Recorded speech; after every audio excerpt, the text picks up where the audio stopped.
So I decided to move from Picardy into Belgium.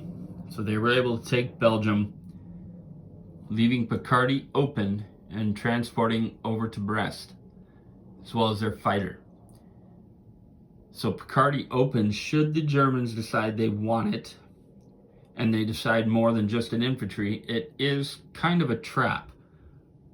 With all these infantry, nearly 15, 20, more than 20 infantry of the French, and then the British are going to have these next round as well as this, and should anything of this survive, and whatever more transports. I know it's only one transport, they really need to buy another one, but that was one of the naval units that were sunk early in the game due to unrestricted naval warfare.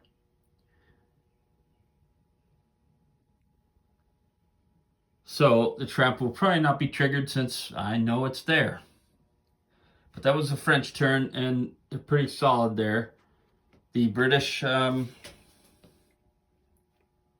did succeed down here in killing off the German, and none of their units died. So they've got 2 infantry and artillery all together, and that should be enough to round the rest of these guys up.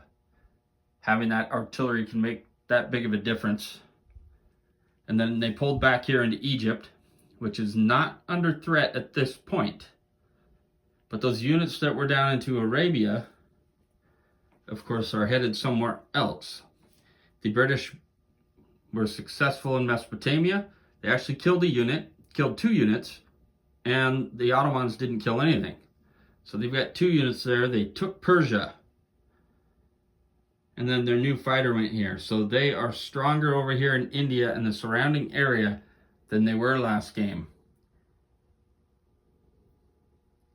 And I feel like I'm kept about the same amount of resources. The difference was going into Persia, where last time these Ottoman units turned towards Egypt and ended up taking that area.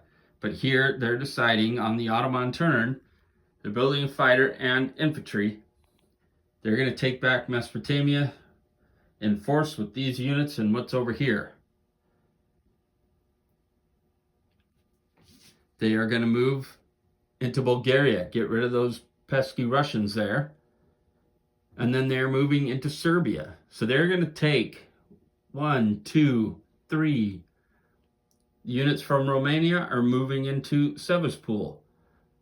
So if they're successful, they're going to gain a lot of IPCs this round, but they will be weak in the center of Turkey here, because all these units are going to move closer to their perimeters, and their extra units went north to Bulgaria. So they're going to have to survive at their borders for a couple of rounds before they can clean that up. But that is the Ottoman turn.